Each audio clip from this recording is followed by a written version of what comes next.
Theater Studies. The interviewer is Ed Strother. And I'm sitting here this afternoon, along about 2 in the afternoon, with Mrs. Fred Moore Hinshaw. We are together in her family room at 3909 West Riverside. The date is June 25th, 1985. First question I have, Betty, is when was your first experience with Muncie Civic Theatre?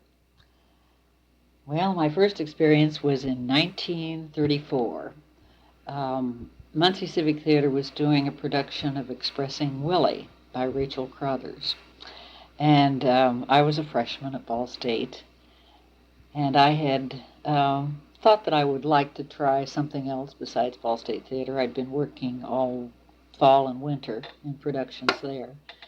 And I went down to try out, and along with me went a classmate of mine, Mary Jane Croft, whom some of you will remember as a member of the Lucille Ball show. I've heard the name. Yes, she played Lucy's good friend. We tried out, and Colonel Philip W. McCabee, who was directing the show, was intrigued by these two young things who came down to try out, and we weren't too hopeful because we had been told that it was a rather closed group and that we might not have much of a chance, but we were both cast. And since I was the tall, thin girl, I was cast in a slinky siren role. The name of the role was Frances, but other than that I don't remember too much about it except that I was in a bedroom scene. And Colonel McCabee made a trip to Cincinnati and bought this elegant negligee. I think it was pink with feathers on it. And he had another outfit made for me, and I remember it was purple, and it was very tight-fitting and had a turban to match and a long flowing scarf, which I threw over my shoulder. Do you remember how Mary Jane Croft was dressed? Mary Jane was in the riding habit at one scene, I remember. She was cast as the young wife of another character in the show. I was unattached. What sort of reviews did the paper give you that time? Do you remember? Oh, dear. Could you save them? No, I didn't save them. But, you don't have a scrapbook dating back? No, I was never much of a scrapbook. Do you have a program for that particular play? No, but there is one in the Civic Theater scrapbook because I did look at it not too long ago just for fun and recalling some of the people who were in it. Ed Cox from Hartford City had the leading role in it, as did Annabelle Nation, who had also had several other leading roles up to that time. Let me also ask, you said you had done some things at the college. Do you remember Yes. what you had done that year, 1934? Yes, I did Lilies of the Field. All right. And The Royal Family. Who directed those shows? Portia Baker. Portia who Baker. is now Portia Baker Kernodle. Okay, yeah. Yes, and in The Royal Family I played the part of Fanny Cavendish at the age of 18 or 19, and of course, 18. And of course, I did it not too long ago in Ball State Summer Theater. I remember at a much better age. Yeah, I remember that. Yes. Okay, well, let's go on to something else. All right. We're going to jump a few years and get into the decade of the war. Now, I know I have the advantage over the tape machine before us because you've already told me this story. But you were in a play during the bombing of Pearl Harbor. Right. Yes. Could you narrate that for us? Yes. The play was Both Your Houses by Maxwell Anderson. We had been in rehearsal for some time, and I had recently been married. And I was making trips back and forth very often on weekends to Elkhart, where Fred was with WTRC.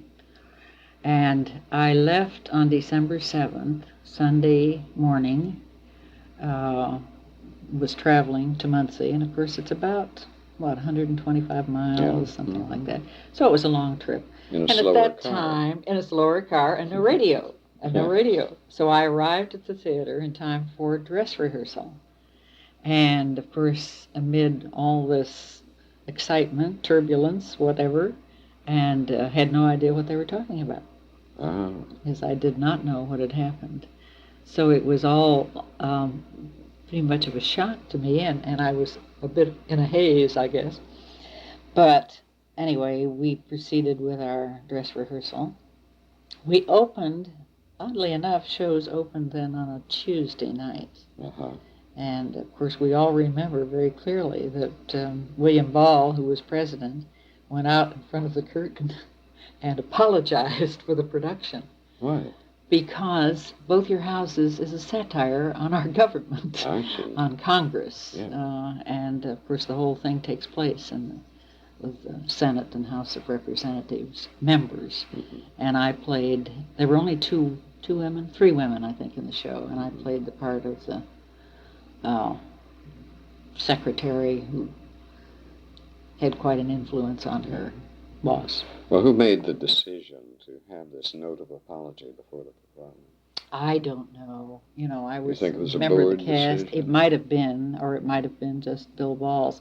I think everyone felt perhaps a little embarrassed at the fact that we were doing this show at a time when patriotism was riding so high. Sure. So, but we proceeded with the show, and audiences were very kind, and so were the newspapers. Yeah. Well, that is Had a fascinating. good cast, and it was a good show. Yeah.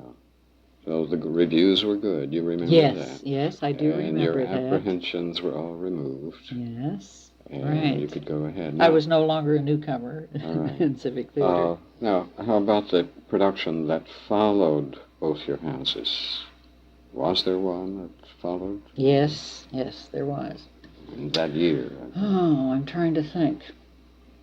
I believe it was Mr. and Mrs. North. Okay. It proceeded to something light, and right. you remember the series of Mr. and Yes, Mrs. I North, do. the mystery, Yeah. the detective, and Yes. so on. Yes. I want to say Dick Powell was in the movies. Was it Dick? Of course, I always think of William Powell, but That's that it. might That's not what have I mean. been the same, but it was a similar. I think it was Yes, William Powell and Myrna Loy. And Myrna remember, Loy. used to Yeah, play what a those. beautiful couple. Yes. Beautiful couple. Right. Mr. and Mrs. North. Well, someplace in there, Civic Theatre went dark. Did it not? Oh, yes, but not that year. Not that year. You see, this was in 1941. Yeah. And we didn't go dark for what? Oh, till 43, maybe? Yeah. Oh, I should know. Well, 2 years in there, because we yeah. came back, the first production we did after the war, I thought was in 46, but it might have been, yes, Lara, because Lara was the first production. Okay. And that was the year I came to Muncie. Yes, yes. And that was the first. For what reasons did Civic grow dark at that particular time? Was it because the country needed all of your energies in munitions factories, or was there another line of reasoning that really prevailed? I wasn't on the board until after the war. I went on the board the first year after the war. But I had always felt that part of it was manpower. By that I you don't mean know male that there members was of the any cast. feeling of being disloyal. Theater entertainment certainly went on during the war years and was probably very necessary. Yes. Well, certainly I we had think a lot of wartime it here. editorials at that time. Yes. What is the one with Lunton Fontaine? Watch on There the Rhine. Shall Be No Night. Oh, yeah. Okay. Yes. But at any rate, there were those wartime editorials that, just as there were in the movies, of course. Right. But you think it may have been essentially manpower for the cast. rather I than felt for that it was crews, that. Well, cast and crews. I think that the people were just not available, or people were otherwise engaged. And of course, a lot of men were gone. Yes. So. What a dismal time it must have been. Mm-hmm. Yes. Well. Can look back on it now. Yeah. More easily. When you associated with your friends during that particular time, was there any, say, great remorse that you didn't have a play to work on and something of that sort? No, because of course I had many friends who weren't all theater connected. Yeah. So, and we had, we're at home with small families, small children, I should say. Yeah. So by that time, Fred had gone into service, and so I guess we found other ways to keep ourselves occupied. Yeah. But I had so far as you know, small you children. didn't have people out there who were saying, "Oh, come on, I know we're dark, but let's do a show anyway. Let's have fun." No, All right. no, and I don't really even remember what happened to Ball State Productions at that time. Well, You may know. I don't know either. Of course, along about that time, we had a polio epidemic too, did we not? And I believe That early? Well, I thought it happened before I came to Ball State Really? in '46, because I remember people saying. I just remember the one in '52, of course, very vividly, because I lost a good friend who was a theater member. Well, maybe I remember poorly. Mm-hmm. I don't know. I do know that there was a show in 1945, Mm-hmm. 2 shows in 1945 at Ball State. Mm-hmm. I think Guest in the House was performed. I think, Squaring the Circle was performed during 1945. And there were shows in '44, too. Well, let's skip a little bit. If you were to think back over your experiences in Civic, let's say experiences from '34 to the end of '40, and if you were trying to recall a show that was the most outstanding one for you, can you center upon one? Well, I certainly can.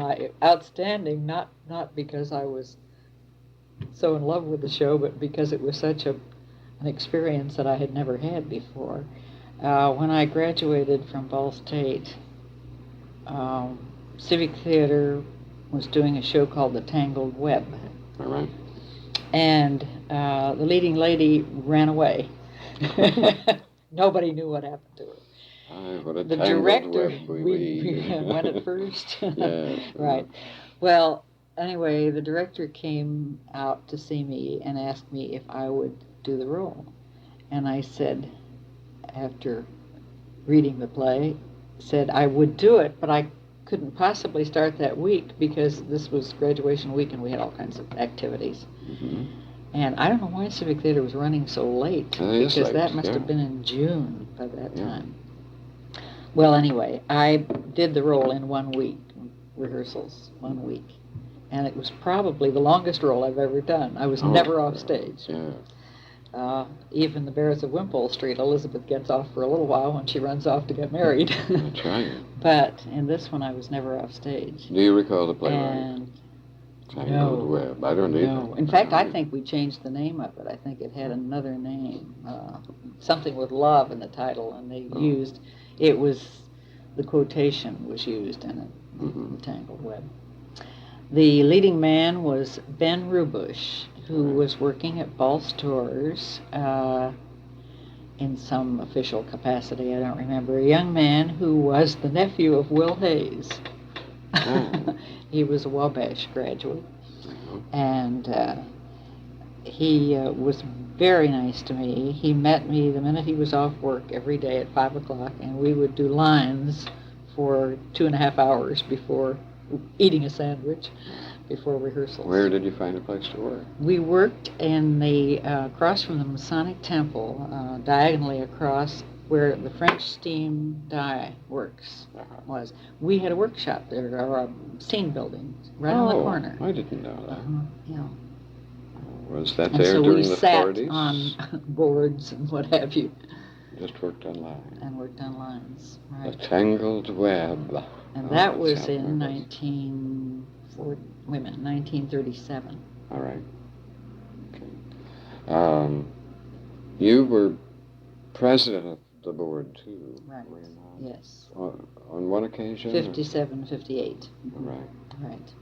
When you think of your presidency, or when you think of the board at that particular year, were there any critical issues that came up before the board? Oh, not critical as compared with issues that have come up since then when I've been on in many years I've been on the board since then.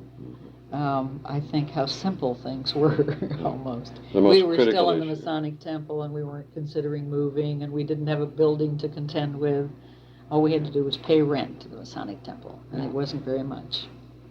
That's true. It was very reasonable. Very reasonable. About $1,600 a year, if I remember correctly. Yes, well, that was reasonable. Yes, considering all the rehearsal time. So the most critical issue would have been the issue of place selection and bill paying. Right.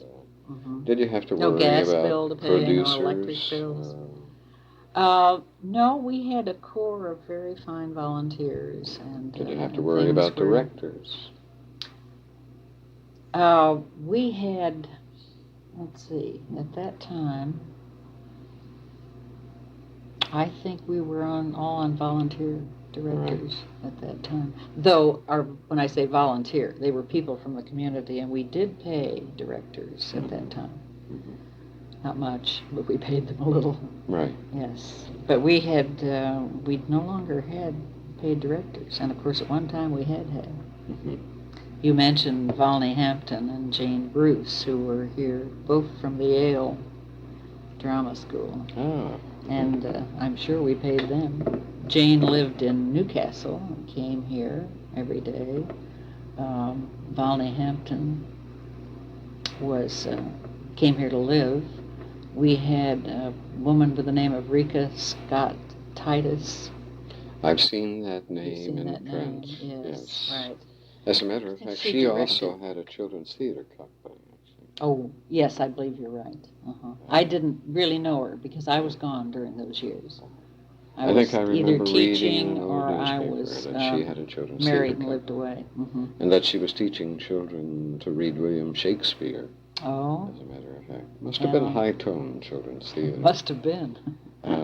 Tell me, of the directors you have worked with now, if we're not, stepping on anyone's toes, of the directors you have worked with, which director gave you the more memorable or the more enjoyable experiences with Civic Theater?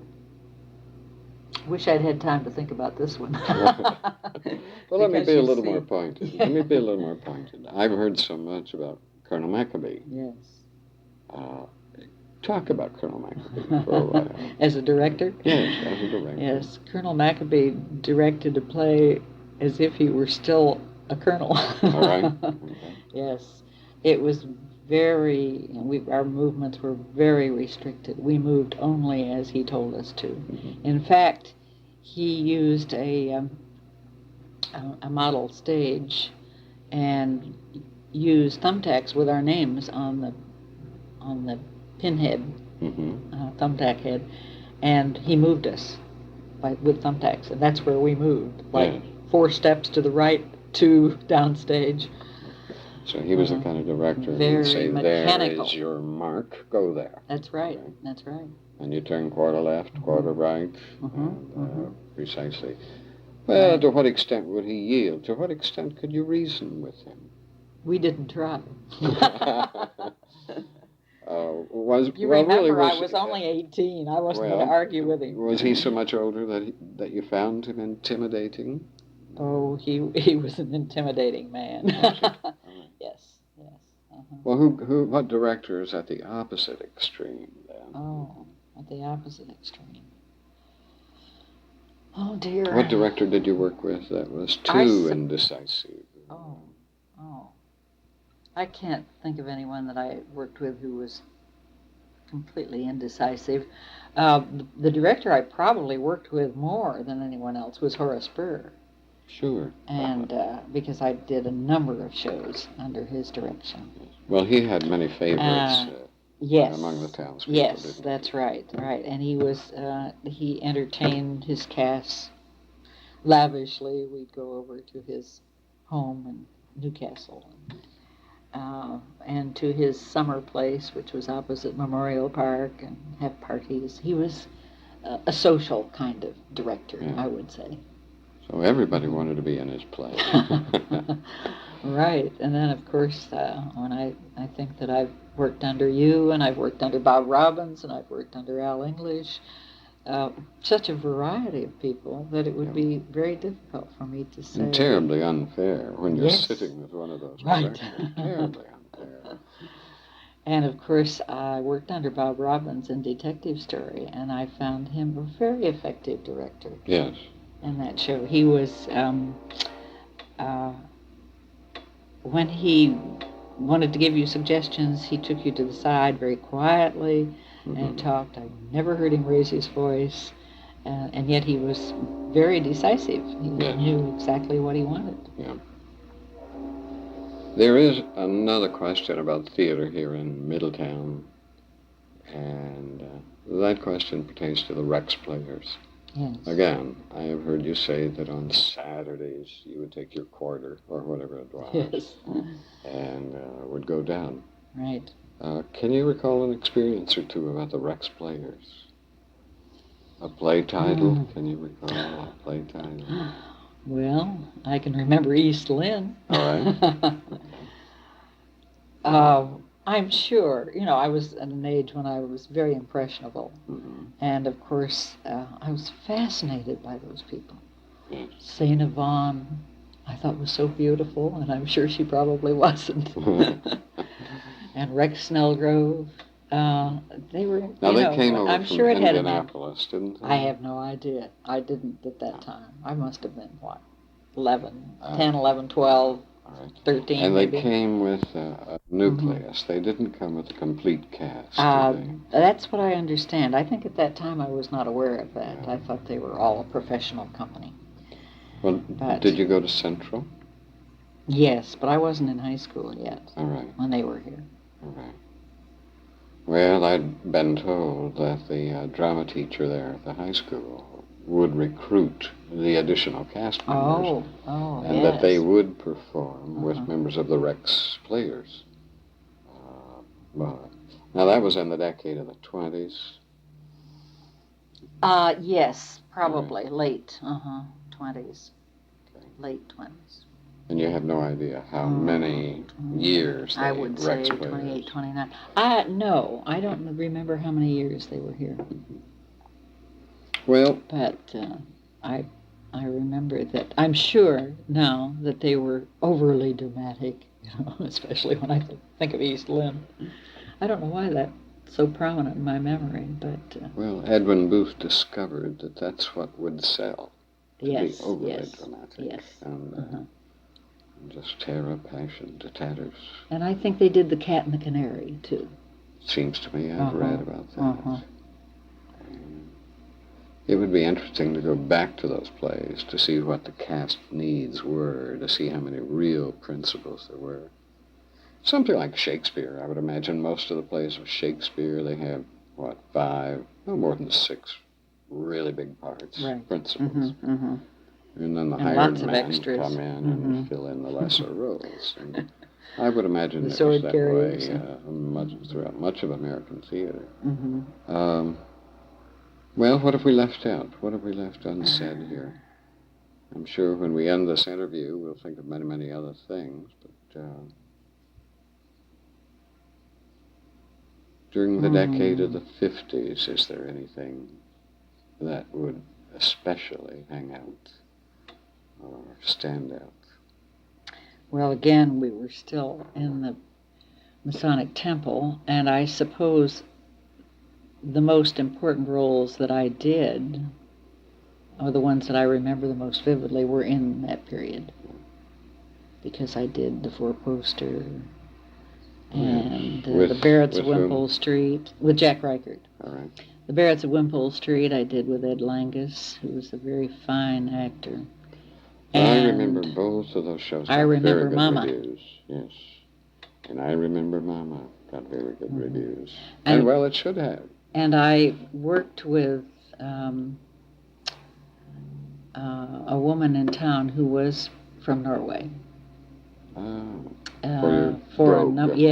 Went every day, sat and talked with her and picked up the dialect. It was a really an exciting experience. I think that's probably one of the shows I'm fondest of. Well, let's end our interview. All right. This is Ed Strother once again, and I've been talking with Betty Hinshaw about her experiences with theater in Middletown, but with special reference to Muncie Civic Theatre during the 30s and the 40s, touching down lightly upon the decade of the 50s.